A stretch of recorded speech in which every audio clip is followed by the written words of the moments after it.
Yo, what's going on, guys? Hope all of you are doing well. In this video, I'm going to show you how to actually find that sweet spot for your price of the program where you attract high-ticket clients that are not too many, so your fulfillment is broken, but you still maintain consistent client acquisition. So you maximize profits while minimizing the effort that you take to fulfill these clients, all right? This is how we're going to do it. And one thing that I want you guys to know is if you are an established business owner, the strategy is kind of different. You skip a few steps, but if you are a beginner coach that has no experience with pricing, then follow every single step, okay? So how to price your offer? If you're a beginner and you don't have a price right now, just look at your competitors and charge what they're charging. It's as simple as that. You want to take an estimate of like 5, 10 guys that are in your niche and just charge what they're charging. And now what you want to do is you want to get like 5 to 10 guys so that you can actually get client results first, okay?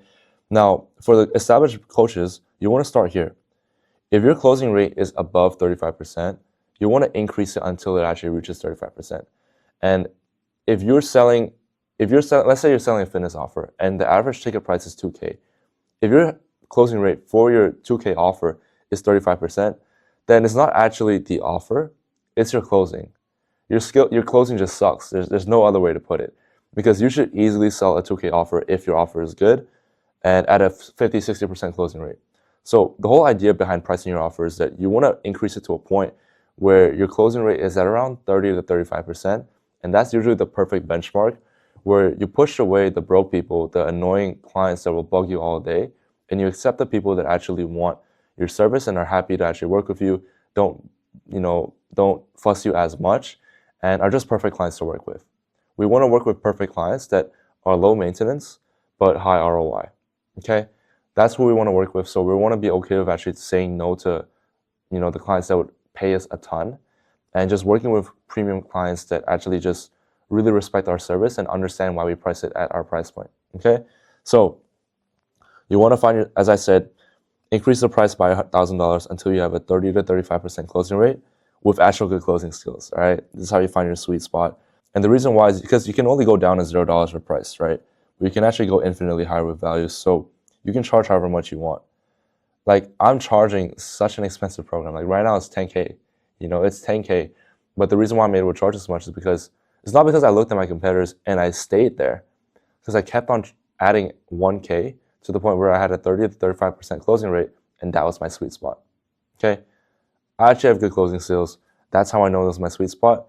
If you are selling the same price as your competitors, there's one of two things. Either your offer is trash, which we would have fixed by now, because we completely restructured your offer, made your offer sheet, your guarantees, bonuses, everything, or your closing just sucks. So fix one of the two and charge more. It's as simple as that, all right? Now, I want you guys to avoid this mistake. This is what most coaches do.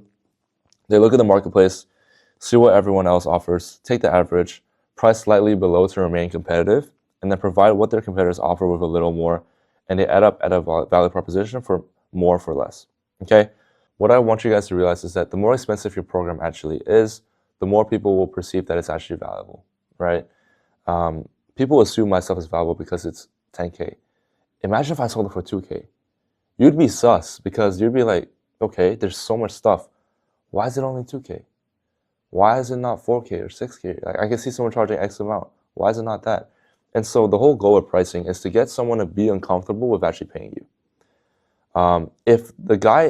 If your prospect on the sales call, when you price drop, if they're not saying it's a bit it's more pricier than I thought, then you're doing it wrong. You need to kind of exceed their expectations in the pricing point, because that's what's going to get someone to realize, like, hey, this is actually valuable. This program is actually really, really good because it's priced at this point. It's the perceived value, right? A wine company basically put 3 cups of wine and they labeled each cup differently. The first cup was labeled cheap. The second cup was labeled medium. The third cup was labeled expensive, all right? They put 3 cups and they told, I think, 50 people to test each cup, okay? Now, they had labels, right? Expensive, medium, and cheap. They asked which wine was better, and 95% of people said that the expensive one was the best. Now, the catch was, this was all the same wine. It was all the same brand. It was the exact same wine, poured from the same bottle, but 90% of people said that the expensive one was the best. Why? Because of perceived value. The more expensive your program is, the higher the perceived value of your program is. It just comes down to that. So we want to charge a premium price to attract premium clients and make more money, obviously, all right? So the goal is to be so expensive that a consumer must pause and think, this can't be the same category of solution as everyone else, which makes you a category of one, all right? Now, this is the value equation I want you guys to understand. Dream outcome times perceived likelihood of success divided by the time delay times the effort and sacrifice equals value.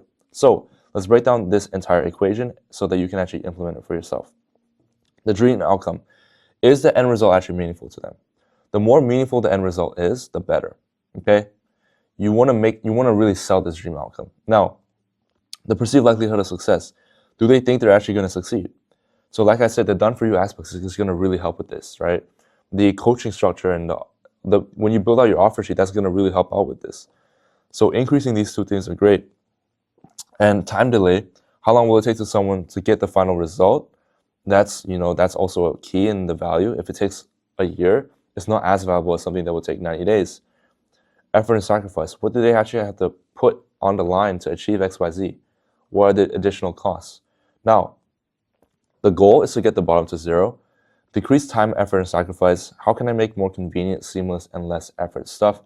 So again, this goes back to the done for you aspects, making sure that your program is actually really, really good and actually increases the chances of your clients succeeding inside your program because half the work is already done for them. And then once you actually try to get the bottom to zero, so once you actually decrease the time delay and the effort and sacrifice, then we focus on increasing the top, which is the meaningfulness of the end result and the likelihood that they will succeed. It all goes hand in hand. The more you can increase this, the better, and the more you can decrease this, the better, okay? That's how you want to price your offer, and that's how you make it really, really valuable. So hope this video was valuable. If you have any questions regarding pricing your offer, feel free to reach out to me. I want all of you guys to actually state what your offer is and drop your price of the offer along with your offer sheet in the group chat, and we'll actually give you feedback from everyone else in the community. Hopefully this video is valuable, and I'll see you guys in the next video. Peace.